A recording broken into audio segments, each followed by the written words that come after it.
In the United States, some mild turmoil was experienced in a number of markets under the impression that the Federal Reserve was going to start tapering asset purchases. The Federal Reserve minutes themselves from mid-August were more ambivalent, but the rhetoric, which appears to be true, has also kept attention off of worsening retail data, likely due to reduced disposable income in the wake of CARES Act measures starting to expire, such as extended unemployment benefits in early September. The taper commentary is worth following. For now, the markets have had a mild dip, which they've already recovered from.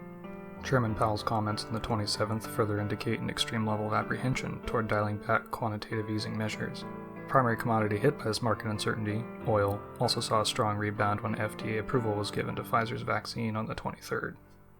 There are other catalysts, including more aggressive posturing by Turkey in the Kurdish-Iraqi region, that could lead to further inflation of crude prices, which are required to maintain the incredibly high valuations on the New York Stock Exchange, now that 2020-level stimulus measures aren't being passed. Also on the fiscal policy side, some of the pandemic expense deferral measures will likely be extended again. Student loan moratorium is already in place through early 2022, but the CDC's increasingly contentious eviction moratorium was just ended by the Supreme Court on the 26th. Afghanistan. The haphazard and increasingly costly U.S. withdrawal from Afghanistan was not unexpected, yet still tragic. In the aftermath, I'm intrigued by who will assume command of its resources. The country has more than interestingly been the hub of poppy harvest since 2001, and the Taliban have stated that they would ban poppy cultivation once more. After 20 years, it's unlikely that many remember this was their prior policy, which they had made impressive inroads on in the past prior to the U.S. invasion. Another resource, the rare earth metal deposits, are being presented as a missed opportunity, despite being known about for years.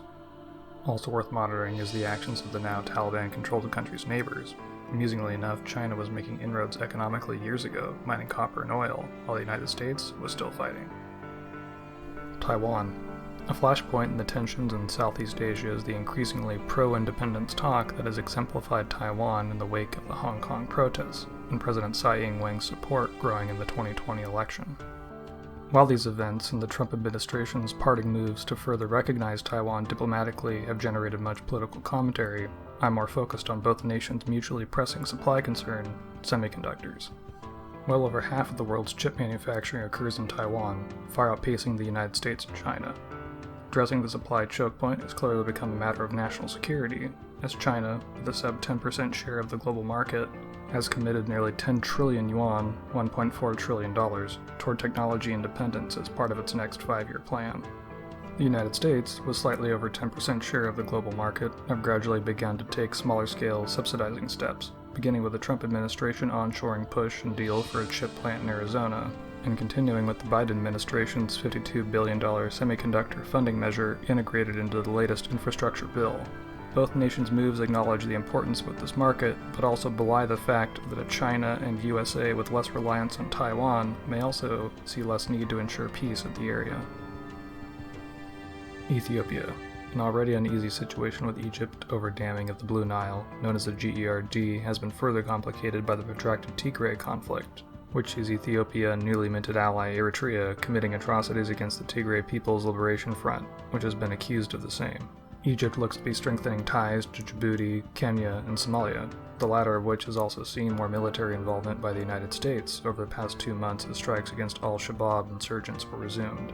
The U.S. has maintained a mostly observational role in the GERD conflict after Ethiopia walked away from a purportedly finalized deal last year. Nevertheless, most regional powers want a deal concluded that prevents a more militarized Egypt from escalating the conflict.